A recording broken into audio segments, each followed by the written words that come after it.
Okay. మోషే ద్వారా దేవుడు మానవాళికి ఇచ్చిన ఆజ్ఞలు, న్యాయ విధులు. సో నేర్చుకుందాం. జస్ట్ ఇవన్నీ మనకు మంచి స్టాండర్డ్ లివింగ్ లో నివసించడానికే మనము ఎలా డీల్ చేయాలి. ఇప్పటి వరకు మనకు కోపం వచ్చినా, కష్టం వచ్చినా, బాధ వచ్చినా మనకు నచ్చినట్టుగా డీల్ చేసాము. ఏదైనా ప్రమాదం వచ్చినా, ఏదైనా సమస్యలు వచ్చినా, అవమానాలు వచ్చినా, నిందలు వచ్చినా మనకు నచ్చినట్టుగా, మనము మెచ్చినట్టుగా, మనకు అనిపించినట్టుగా డీల్ చేశాను. మేబీ అది దేవుడికి కరెక్టా కాదా అని తెలియదు. సో మనకు ఎలా ఎమోషన్స్ ఎలా రియాక్ట్ అయితే అలా రియాక్ట్ అయ్యాము. మనకు ఎలాగైతే మనసుకి అనిపిస్తుందో అలా రియాక్ట్ అయ్యాము. కానీ అది నిజమా కారా, కరెక్ట్ గా కాదా? సో అందుకే we need to live according to biblically. So biblical గా మనం నివసించాలి. బైబిల్ ప్రకారంగా మన అందరం కూడా నివసించాలి. అంటే బైబిల్లో ఉన్న ఈ ఆజ్ఞలు, ఈ శాసనాలన్నీ కూడా చదువుకోవాలి. చదువుకొని బైబిల్ ప్రకారంగా మనం రియాక్ట్ కావాలి. బైబిల్ ప్రకారంగా మనం యాక్షన్ లో పెట్టాలి. సో అవన్నీ కూడా దేవుడు మనందరికీ కూడా టీచ్ చేస్తున్నాడు. చూద్దాము. లేవియా కాండము 19వ అధ్యాయం 17వ వచనంలో దేవుడు ఇస్తున్న ఆజ్ఞలు. నీ హృదయంలో నీ సహోదరుని మీద పగ పట్టకూడదు. సో ఎవరి మీద పగ పెట్టుకోవద్దని దేవుడు చెప్తున్నాడు. ఇది మంచిది కాదు. కాకపోతే దూరంగా ఉండు, కానీ ద్వేషించమాక. సో దగ్గర నుండి ద్వేషాలు పెంచుకోవడం కంటే దూరం ఉండి ప్రేమలు పెంచుకోవడమే ముఖ్యము. కాబట్టి సో నీ సహోదరుని మీద పగపట్టకూడదు. ఎవరి మీద పగపట్టద్దు, అది మనకే డ్యామేజ్ అవుతుంది. నీ పొరుగు అని పాపము నీ మీదికి రాకుండాట్లు నీ తప్పక వాణిని గద్దింపవలెను.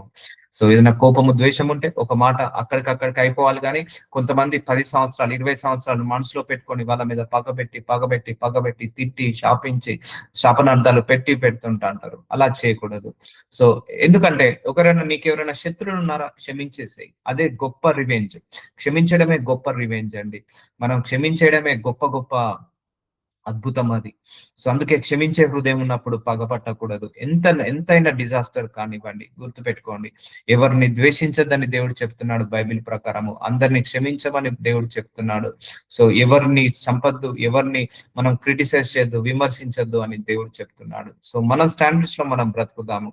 సో కీడుకి ప్రతి కీడు చేయకూడదు. నేను చాలా సందర్భాల్లో చెప్పాను. లేవియా కాండం 19వ అధ్యాయం 18వ వచనంలో అందరిలో ఉంటది. అవును, వాడు ఒక మాట అంటే మనం 2 మాటలు అన్నాం అనుకోండి, వాడు నోరు మూసుకుంటాడు. లేకపోతే మనము ఆ ఒక్క మాట అనకపోతే వాళ్ళు 4 అంటారు, 10 అంటారు. మనం మౌనంగా ఉన్నాం అనుకోండి, వాళ్ళు ఏం చేస్తుంటారు, ఇంకా డోస్ పెంచుతుంటారు. ఇంకా మనల్ని ఎంత తిట్టినా వీడికి రోషం లేదు, ఎంత తిట్టినా కూడా వీడికి ఎలాంటి పౌరుషం లేదు, ఏం పర్లేదు, వీని ఎంత తిట్టినా మళ్ళా తిరిగి తిట్టాడు, ఎన్ని మాటలన్నా మళ్ళా తిరిగి అన్నాడు, అందాంలే అని వాళ్ళు డోస్ పెంచుతుంటా అంటారు. చూడండి, అలాంటి వాళ్ళ పక్షాన దేవుడు నిలబడాడు. సో దేవుడు మౌనంగా ఉండే వాళ్ళ పక్షాన నిలబడతాడు. ఆనాడు సౌలుకి అసూయ వచ్చింది, దావీదుని చంపాలని చూసినప్పుడు దేవుడు ఎవరిని విడిచాడండి? అక్కడ బైబిల్లో రాయబడుతుంది, దేవుడు సౌలుని విడిచి దావీదు పక్షాన నిలబడ్డాడు. ఆ దావీదు పక్షాన నిలబడ్డ సౌలు చూసి సౌలుకి భయం వేసింది దావీదుని చూసినప్పుడు. సో చూసారండి, నువ్వు మౌనంగా ఉన్న వాళ్ళ పక్షాన దేవుడు నిలబడతాడు. సో కీడు చేసే వాళ్ళ పక్షాన దేవుడు నిలబడడు. ప్రతి కీడు చేసే వాళ్ళ పక్షాన దేవుడు నిలబడడు. కీడు చేసిన ప్రతి కీడు చేయకుండా మౌనంగా ఉంటారు చూసారా, వాళ్ళకే దేవుడు బ్యాక్గ్రౌండ్ లాగా నిలబడతాడు. సో కాబట్టి కీడుకి ప్రతి కీడు చేయకూడదు, ఎందుకంటే దేవుడు చూసుకుంటాడు. Everything will take care of by God. So నీ ప్రజల మీద కోపం ఉంచుకొనక నిన్ను వలె నీ పొరుగు వాన్ని ప్రేమింపవలెను. ద్వేషము, పగ, ప్రతీకారము, కోపము ఇవి నిజమైన రోగాలండి. ఇవి నిజమైన అపవిత్ర కార్యాలండి. We need to get deliverance from out of them.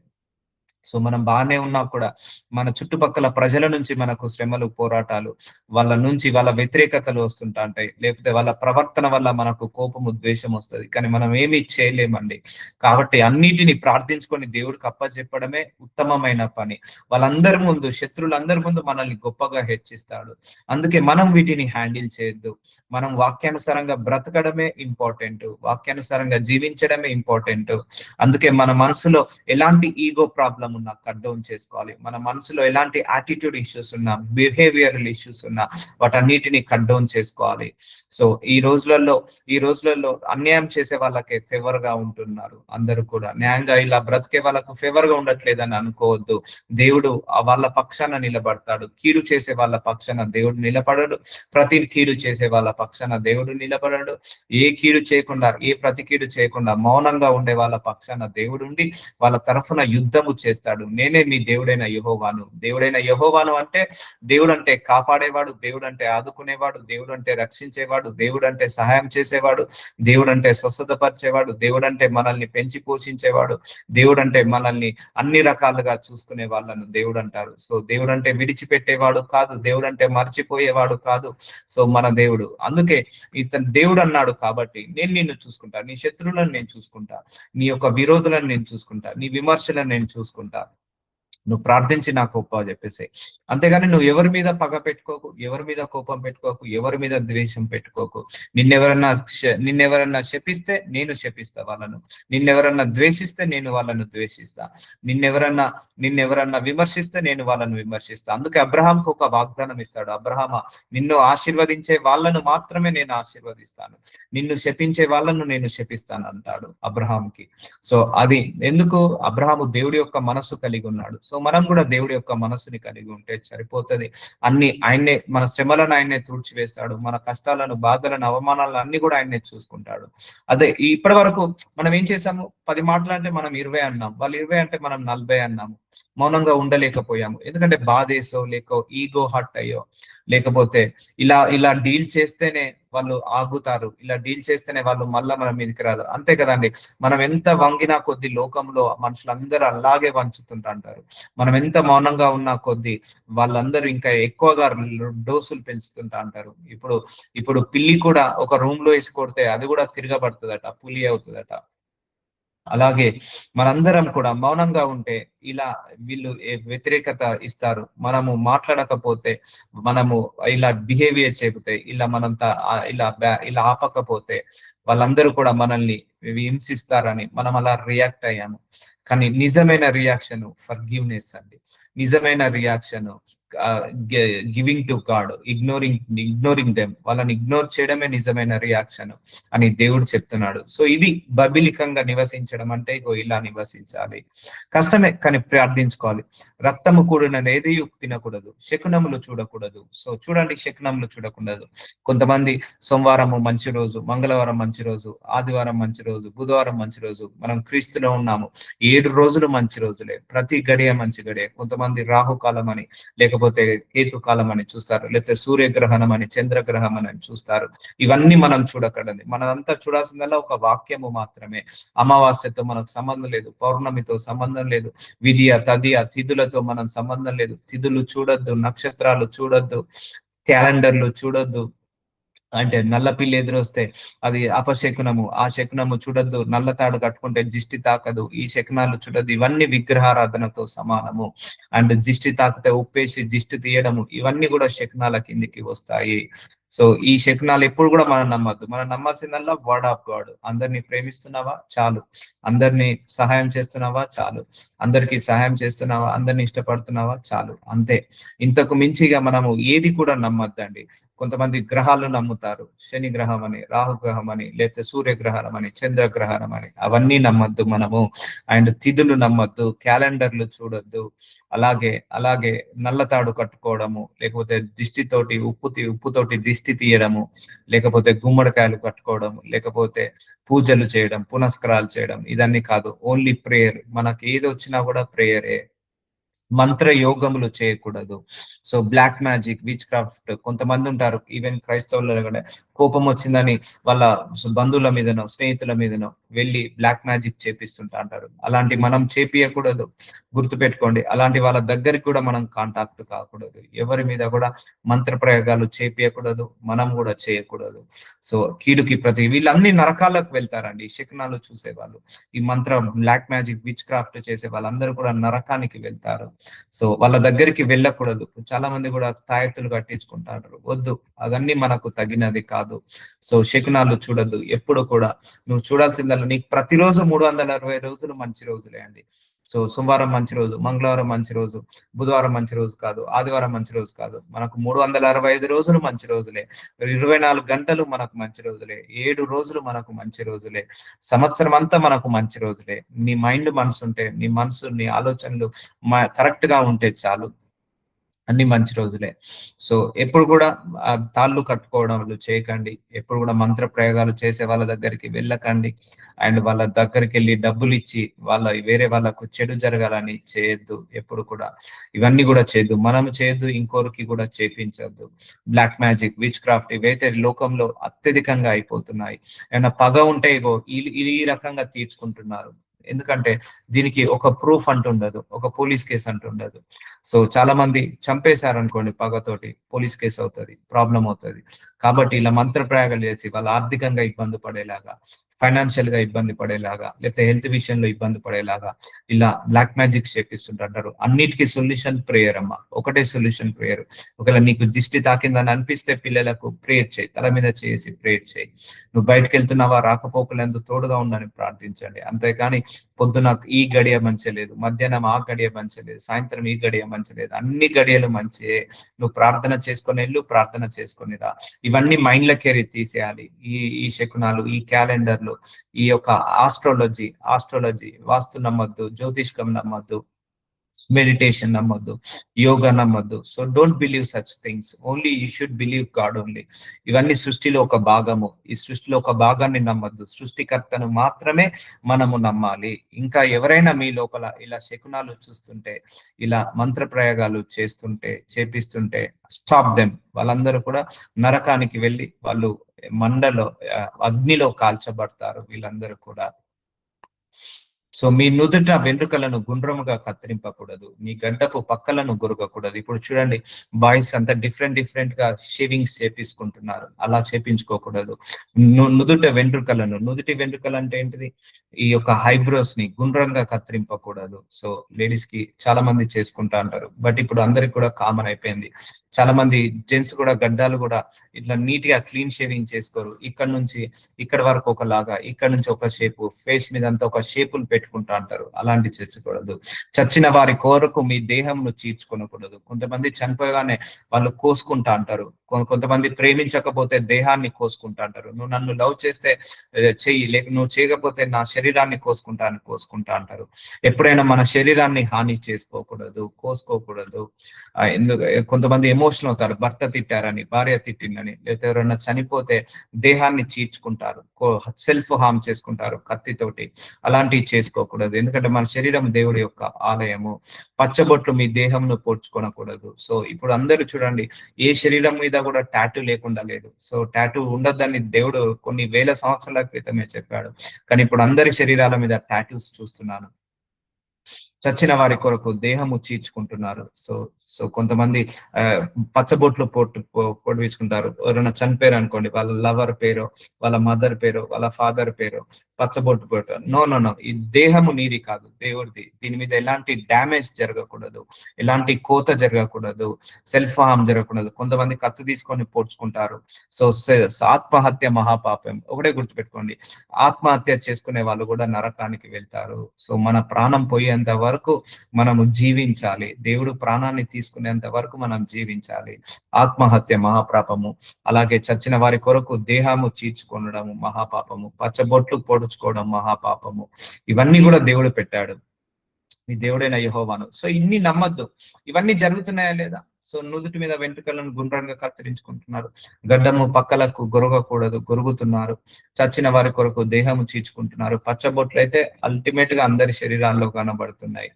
So నేను నీ దేవుడైన యెహోవాను, నన్ను మాత్రమే నమ్మండి. ఇవన్నీ కూడా చేయకండి. ఇవన్నీ హేయ క్రియలు, చెడు క్రియలు, ఇవన్నీ కూడా అపవాది క్రియలు. ఇప్పుడు అందరూ కూడా అపవాది చర్యలో బంధించబడుతున్నారు. సో ఇంత ప్యూరిగా మనం బ్రతకాలి, ఇలా బైబిలికల్ గా మనం బ్రతకాలి. కొంతమంది చనిపోగానే మళ్ళీ వాళ్ళు చనిపోతారు, సెల్ఫ్ హార్మ్ చేసుకుంటారు. కొంతమంది ప్రేమించకపోతే చేతులు కోసుకుంటారు, కాళ్ళు కోసుకుంటారు. ప్రేమించకపోతే కత్తితో పొడుచుకుంటారు. ఇవన్నీ కూడా చేయకూడదు. మీ దేశము వ్యభిచరింపక.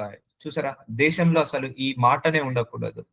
వ్యభిచారం అనే మాట పెళ్లికి ముందు గాని పెళ్లి తర్వాత గాని ఇల్లీగల్ రిలేషన్స్ దేవుడు అస్సలు ఎంటర్టైన్ చేయడు.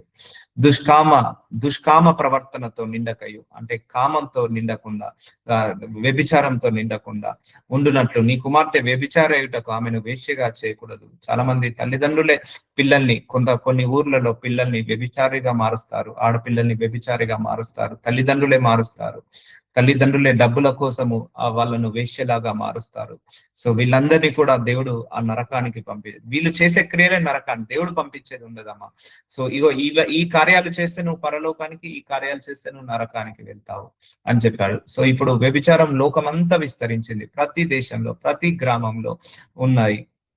కొంతమంది తల్లిదండ్రులే పిల్లలతోటి, ఆడపిల్లలతోటి వేశ్యగా మారుస్తారు డబ్బుల కోసము, లేకపోతే భర్త భార్యను డబ్బుల కోసము వేశ్యలాగా మారుస్తారు. సో ఇలా చేయకూడదు. ఇవన్నీ కూడా శరీరాన్ని అపవిత్రపరుస్తాయి. శరీరము ఎంత పరిశుద్ధంగా ఉంటుందో, ఆత్మ మనస్సు ఎంత పరిశుద్ధంగా ఉంటుందో అలాంటి వాళ్ళే పరలోక రాజ్యానికి వెళ్తారు. సో ఇవన్నీ కండిషన్స్ దేవుడు పెట్టాడా లేదా? మంచిదే. ఎందుకంటే వ్యభిచారం వల్ల శరీరం అపవిత్రపడుతుంది. ఒకరి శరీరం అపవిత్రపరచారు అనుకోండి, ఒకరిని చూసి ఇంకొకరు, ఇంకొకరిని చూసి ఇంకొకరు, మొత్తం దేశమంతా వ్యభిచారం లాగా మారిపోతుంది. దేశమంతా కూడా ఉన్నాయా లేవు? ఇప్పుడు కొన్ని దేశాల్లో లేమండి, చాలా దేశాల్లో, ఈవెన్ మన ఇండియాలో కూడా చాలా ఏరియాలు లేకపోతే ఎన్నో దేశాల్లో ఇది అడల్టరీలో పడుకున్నది. ఇదంతా అపవాది క్రియలండి. అపవాది దగ్గరుండి వాళ్ళతోటి చేపిస్తుంటా అంటాడు. ఇవన్నీ వాక్యానికి విరుద్ధము. So entire world going against the word of God. So ఇప్పుడు ఆ వర్డ్ ఆఫ్ గాడ్ కి అగనెస్ట్ గా నడుస్తుందా లేదా? అంత అలాగే నడుస్తుంది. నేను నియమించిన విశ్రాంతి దినములను మీరు ఆచరింపవలేను, నా పరిశుద్ధ స్థలమును మన్నింపవలేను. నేను యెహోవాను. సండే రాగానే చర్చ్కి వెళ్ళాలి, నెగ్లెక్ట్ చేయొద్దు. ఒకవేళ వీలు లేకపోతే ఎవరిదైనా వాక్యం ఇంట్లో కూర్చొనైనా వినండి. సండే, ఆదివారం అంటే విశ్రాంతి దినము. విశ్రాంతి దినం అంటే మనం ఎక్కువ ఇంటి పని, వంట పని వాటికి చేయకుండా మన మందిరానికి వెళ్ళి పరిశుద్ధంగా మనం పరిశుద్ధపరచం. మందిరానికి వెళ్తే ఈ మండే నుంచి సాటర్డే వరకు ఎలాంటి తప్పులు, పొరపాట్లు, దోషాలు చేసినా, ఎలాంటి అపవిత్రత నిండి ఉన్నా, ఎలాంటి అపవిత్ర కార్యాలున్నా కూడా సండే రోజు చర్చ్కి వెళ్తే దేవుడు మనందరినీ పరిశుద్ధంగా చేసి పంపిస్తాడు. సో కాబట్టి don't neglect to go to church on Sundays లో చర్చ్కి వెళ్ళడానికి ఎప్పుడు నెగ్లెక్ట్ చేయకండి. ఆరాధించండి, స్తుతించండి. ఆ సంఘంలో ఒక కానుకను సమర్పించుకోండి, అది శ్రేష్టమైన మంచి కానుకలను సమర్పించుకోండి. అలాగే ఆ దైవజనుడు చెప్పిన వాక్యము ద్వారా బలపడండి, ప్రార్థించుకోండి. అండ్ సండే మొత్తం ఎక్కువగా దేవుడితో గడిపేలాగా చూడండి. సో కర్ణపిశాసి గల వారి దగ్గరకు పోకూడదు. కొంతమంది బ్లాక్ మ్యాజిక్ చేసేవాళ్ళు, విచ్ క్రాఫ్ట్ చెప్పేవాళ్ళు, శకునాలు చెప్పేవాళ్ళు, సోదెగాండ్రు వెతికి వారి వలన అపవిత్ర కలగ చేసుకోకూడదు. సో వీళ్ళ దగ్గరికి వెళ్తే అపవిత్ర అవుతుంది. వాస్తు చెప్పేవాళ్ళు, జ్యోతిష్కం చెప్పేవాళ్ళు, అండ్ మంత్రాలు, తంత్రాలు, అండ్ మంత్ర పూజలు, పూజారుల దగ్గరికి వెళ్ళకూడదు. సోదెగాండ్రు, కొంతమంది సోదె చెప్తారు, అంటే నీ భవిష్యత్తు వర్తమానాలు చెప్తారు. సో నీకు ప్రజెంట్, పాస్ట్, ఫ్యూచర్ అని చెప్తుంటా అంటారు. లేకపోతే నీకు ఈ ప్రమాదం జరుగుతుంది, ఈ ఆపద జరుగుతుంది, ఇవన్నీ కూడా మనకు వినకూడదు. కొంతమంది ఏంటిది, పూజార్ల దగ్గరికి వెళ్ళి పూజలు చేయించుకుంటా అంటారు. నిమ్మకాయలు నమ్మద్దు. సో ఇవన్నీ కాదు, ఓన్లీ నీ ప్రేయరే పని చేయాలి అన్ని విషయాలలో. కష్టం వచ్చిందా ప్రేయర్, నష్టం వచ్చిందా ప్రేయర్, అనుమానం ఉందా ప్రేయర్, బలహీనతలు ఉన్నాయా ప్రేయర్. సో ఏమన్నా నీకు ఇలాంటి విచ్ క్రాఫ్ట్ అటాక్ ఉందా ప్రేయర్. ఒక మంచి దైవజనుని పిలిపించుకొని ప్రేయర్ చేయించుకో. అంతేకాని ఇలాంటి వాటికి జోలి పోకూడదు. కర్ణపిశాచి గలవారు, కొంతమంది దయాలతో మాట్లాడుతుంటా అంటారు, అంటే అపవాదితో కాంటాక్ట్ లో ఉంటా అంటారు. బ్లాక్ మ్యాజిక్ చేసేవాళ్ళు, విచ్ క్రాఫ్ట్ చేసేవాళ్ళు, లేకపోతే ఇంకా ఇతరితర కార్యాలు చేసేవాళ్ళు, వాళ్ళ దగ్గరికి వెళ్ళకూడదు. సోదెగాండ్ర వెతికి వారి వలన ఇవన్నీ నువ్వు చేసినప్పుడు నువ్వు అపవిత్రపరచబడతావు. నేను దేవుడైన యెహోవాను, నేనే నీ దేవుడను. నీ కష్టం వచ్చిందా నా దగ్గరికి రా, నష్టం వచ్చిందా నా దగ్గరికి రా, అవమానం ఉందా నా దగ్గరికి రా, నిందలున్నాయా నా దగ్గరికి రా. ఎందుకంటే నేను నీ దేవుడను. నువ్వు ఆయనని కాంటాక్ట్ కావాలి, మనం ఆయనని కాంటాక్ట్ కావాలి. రాగానే మనం ఫస్ట్ దేవునికే మాట్లాడాలి. నీకు ఎంత బాధ ఉండని ఫస్ట్ నువ్వు దేవుడితోటే మాట్లాడాలి. అంతేకాని వాళ్ళ దగ్గరికి వెళ్ళి, వీళ్ళ దగ్గరికి వెళ్ళి పని కావట్లేదని, ఇంట్లో దయ్యాలు ఉన్నాయని, భూతాలు ఉన్నాయని వీళ్ళని తీసుకొచ్చి ఊదు పొగలేయడం, లేకపోతే తంత్ర ప్రయోగాలు చేయడం, ఇవన్నీ కూడా సబబు కాదు. నువ్వు ప్రార్థించుకో, దేవుడు చేస్తాడు. ఒకవేళ నీ ప్రార్థన సరిపోదా, ప్రేయర్ మీటింగ్ పెట్టుకో. ఒకవేళ నీ ప్రేయర్ మీటింగ్ కాకుండా ఒక డెలివరెన్స్ పాస్టర్ ఉన్న, అనాయింటింగ్ ఉన్న పాస్టర్ ని ఇంటికి పిలిపించుకో, ఇన్వైటింగ్. అప్పుడు నేను నీ దేవుడైన యెహోవాను. సో అంటే you need to connect with God only, you need to connect with God's people only. So నువ్వు ఇలాంటి వాళ్ళతో కనెక్ట్ అయి ఉన్నావా, అయితే అపవాది పిల్లలతో నువ్వు కనెక్ట్ అయినట్టు, అపవాది ఏజెంట్స్ తో నువ్వు కనెక్ట్ అయినట్టు. అర్థమవుతుందా అండి? సో ఇవన్నీ కూడా నువ్వు నమ్మద్దు. వాస్తు, జ్యోతిష్కం, ఇదన్నీ సోదెగాండ్రు చెప్పేటి. ఇవన్నీ కూడా అపవాది మనుషుల నుంచి వచ్చేటిది. So don't believe numerology, astrology, vastu. So these all are things, don't entertain them. Such a things are not good for us. అది అన్నిలకు కలిసి వస్తుంది, మనకు కలిసి రాదు. అది అన్నిల ఆచారము, మన ఆచారం కాదు. మన ఆచారము వాక్యాన్ని పాటించడమే, మన ఆచారము వాక్యానుసారంగా బ్రతకడమే. తల నెరిసిన వాని ఎదుట లేచి ముసలివాని ముఖమును గనపరిచి నీ దేవునికి భయపడవలెను. కొంతమంది ముసలి వాళ్ళను కించపరిచి చూస్తారు. ముసలోడా అంటారు, తప్పు. ముసల్దానా అంటారు, తప్పు. అలా నోరు పారేసుకోవద్దు. తల నెరిసిన వాని ఎదుట లేచి ముసలి వాని ముఖమును గనపరిచి నీ దేవుని భయపడదను. వృద్ధులను ఎప్పుడు కూడా క్రిటిసైజ్ చేయొద్దు, ఇన్సల్ట్ చేయొద్దు. నోరుతోటి వాళ్ళను దూషించొద్దు, నోరుతోటి వాళ్ళను విమర్శించద్దు. చాలా మంది వృద్ధులు అంటే వాళ్ళని ఎలా పడితే అలా కొడతారు, ఎలా పడితే అలా వాళ్ళను విమర్శిస్తారు, ఎలా పడితే అలా వాళ్ళను తిడతారు. ముసలోడా, తొందరగా సావపోయినావు, నీకు సావు రావట్లేదా? ఇలాంటి మాటలు నేను విన్నాను ముసలి వాళ్ళను. అట్లా ఎప్పుడు కూడా ఒకరి చావుని కోరుకోవద్దు, ఒకరి నాష్టాన్ని కోరుకోవద్దు. టైం వస్తే అందరూ చనిపోయే వాళ్ళే. కొంతమందిని ఆ ముసలోళ్ళను ఆహారం పెట్టకుండా హింసించిన వాళ్ళను చూశాను. ఇవన్నీ కూడా దేవుడికి భయపడాలి. సో మీ దేశమందు పరదేశి నీ మధ్య నివసించినప్పుడు వారిని బాధింపకూడదు. ఫారినర్స్ ఎవరైనా వస్తే వాళ్ళను హింసించకూడదు. మనం ఫారినర్స్ కి వెళ్తే వాళ్ళు కూడా హింసించకూడదు. ఇప్పుడు కొన్ని దేశాల్లో వేరే దేశం వాళ్ళు వచ్చిందంటే వాళ్ళను నిలువు దోపిడీ చేస్తారు, వాళ్ళను స్మగ్లింగ్ చేస్తారు, వాళ్ళను వాళ్ళను తెలియకుండానే వాళ్ళను నరహత్య చేస్తుంటా అంటారు. లేకపోతే డబ్బుల కోసం వాళ్ళ దగ్గర డబ్బులు లాక్కొని వాళ్ళను చంపి వేస్తుంటా అంటారు, లాక్కొని వాళ్ళను కొట్టి వేస్తుంటా అంటారు. లేకపోతే ఎవరైనా స్త్రీ కనపడితే గ్యాంగ్ రేప్ చేస్తుంటా అంటారు. అలాంటివి చాలా చూసాం మనం కూడా. మన దేశంలో కూడా చాలా జరిగాయి. ఫారినర్స్ ఇండియాకి వస్తే వాళ్ళు ఏంటిది లూజ్ క్యారెక్టర్ అనుకొని వాళ్ళ మీద పడి గ్యాంగ్ రేప్ చేసిన వాళ్ళు, చంపిన వాళ్ళు ఉన్నారు, వాళ్ళని కొట్టి డబ్బులు తీసుకున్న వాళ్ళు ఉన్నారు. ఇప్పుడు క్యాబ్ లో వెళ్తే 100 రూపాయలు అయితే వాళ్ళ దగ్గర డబ్బులు బాగుంటాయి, వాళ్ళకు తెలియదు కదా అని 1000 రూపీస్ తీసుకుంటారు. అలా చీట్ చేయకూడదు, వాళ్ళను బాధింపకూడదు. సో దేవుడు అలాంటి వాళ్ళ పక్షాన, సో వీళ్ళందరి పక్షాన దేవుడు బ్యాక్గ్రౌండ్ లాగా నిలబడతాడు. ఇప్పుడు అర్థమైందా? అంటే నువ్వు మనిషిగా పుట్టావు, ఇంకో మనిషిని బాధించకు. నువ్వు మనిషిగా పుట్టావు, ఇంకో మనిషిని ద్వేషించకు. నువ్వు మనిషిగా పుట్టావు, ఇంకో మనిషిని మోసం చేయకు. నువ్వు మనిషిగా పుట్టావు, ఇంకో మనిషిని నువ్వు హింసించకు. అన్ని ఇలాగుండు నువ్వు. సో నీకు ఎలాంటి శిక్షలు రావు, ఎలాంటి రక్షలు రావు. నేను నీ దేవుడను కదా, నేనే చూసుకుంటాను. అందుకే ప్రార్థనకు జవాబు రావట్లేదని తొలగిపోవద్దు, తప్పిపోవద్దు. ఇవన్నీ కూడా మన ప్రవర్తనను మార్చుకోవాలి. ఈ బైబిలికల్ గా ఇలాగా మనం నివసించాలి. అందుకే ఇక్కడ entire Bible what is telling, you can give respect to everybody, irrespective of caste, irrespective of religion, irrespective of age, irrespective of gender. నువ్వు ఏ జెండర్ అయినా పర్లేదు, నువ్వు రెస్పెక్టివ్.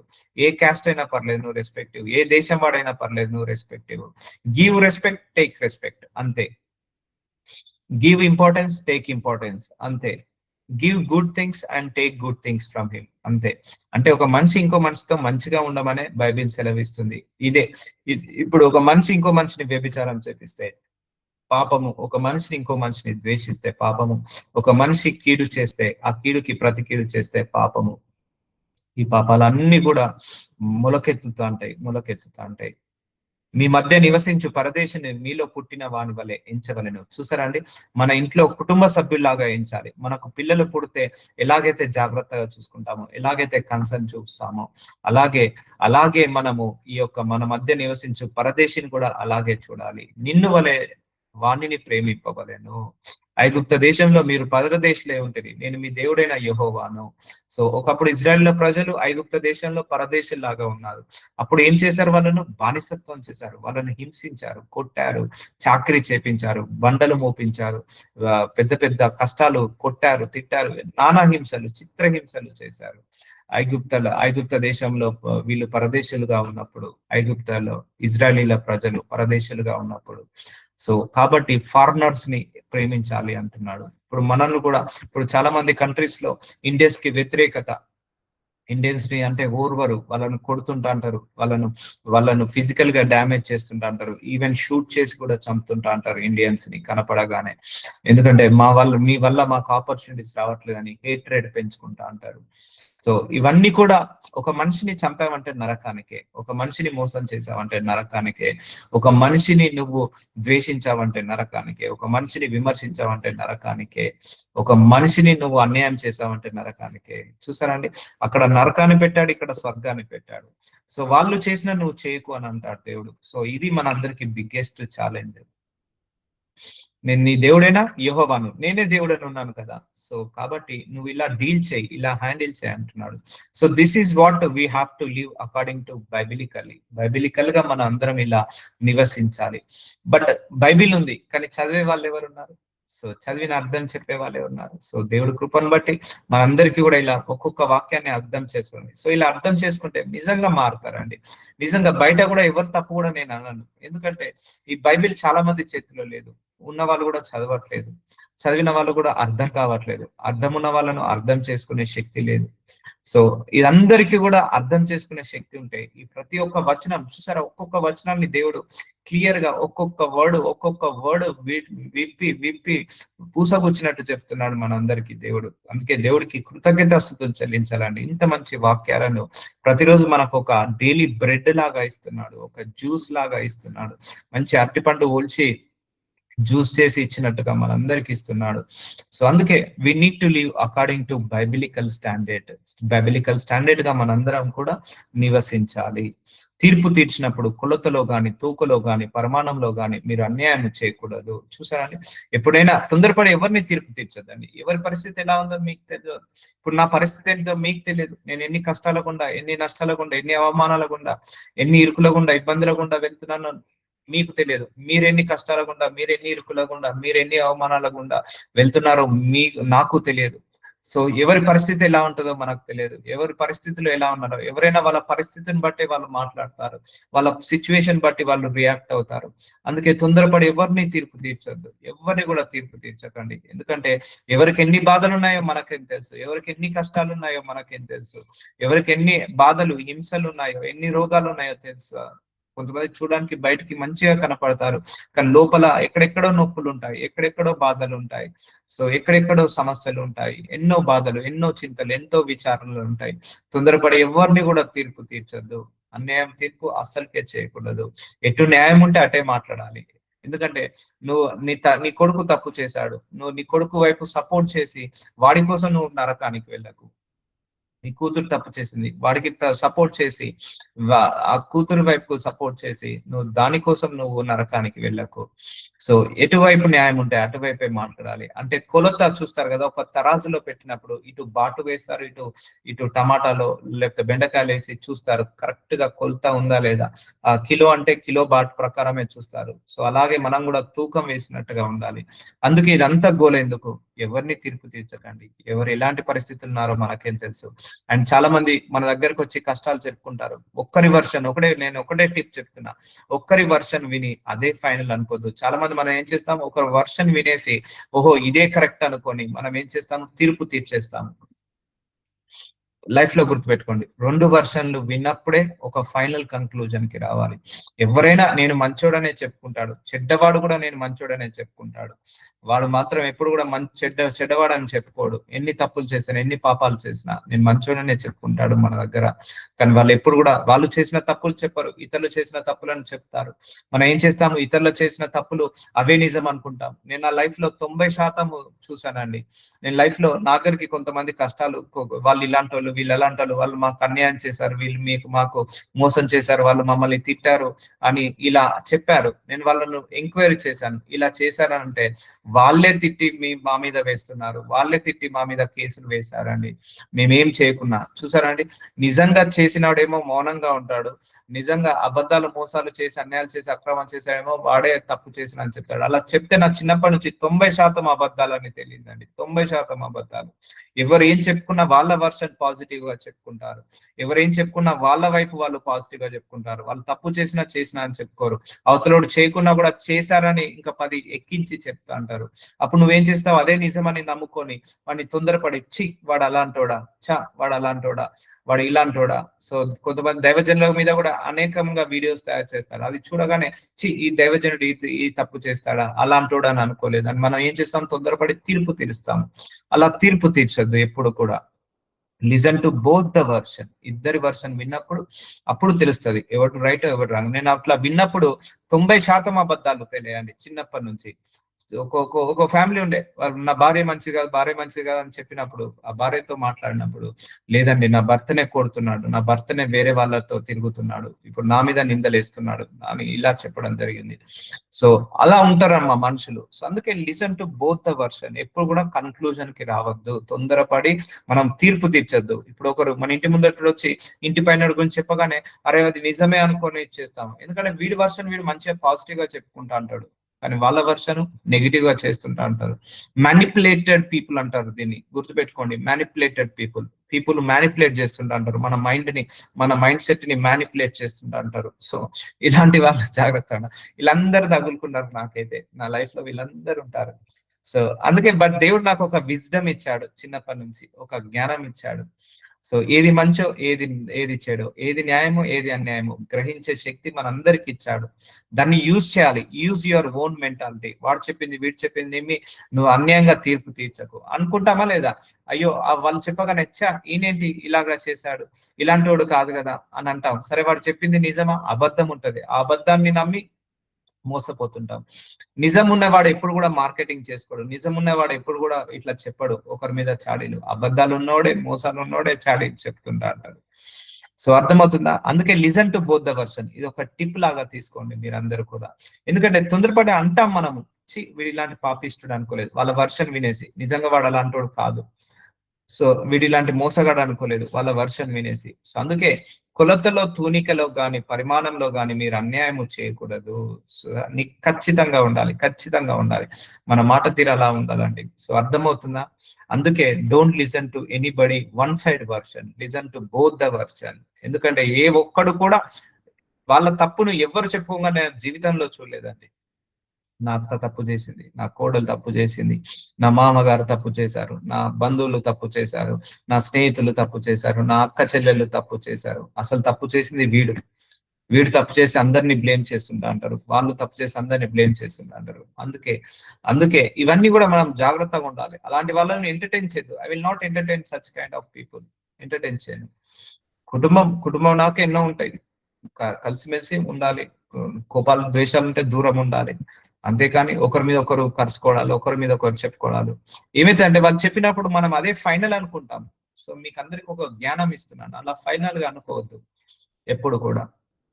చాలా మంది కంపెనీలో వర్క్ చేసే వాళ్ళు మేనేజర్ల మీద లేనిపోని అని నూరిపోస్తుంటారు. మనకేం తెలుసండి మేనేజర్కి ఎంత ప్రెషర్ ఉంటుందో పైనుంచి, ఆయనకి ఎంత టార్గెట్ ఉంటుందో, ఎంత ప్రెషర్స్ ఉంటాయో మనకేం తెలుసు? తెలియదు కదా. సో అలా ఉంటుంది అన్నట్టు. సో ఇవన్నీ మంచి వచనాలు. So so will continue tomorrow. నాజరుడైన Yesayya, thank you so much for word of God my Lord. ఈ వర్డ్ ఆఫ్ గాడ్ ని మా అందరికి దయచేసినందుకు మీకే మహిమ కలుగును కాక. ఆమేన్, ఆమేన్, ఆమేన్.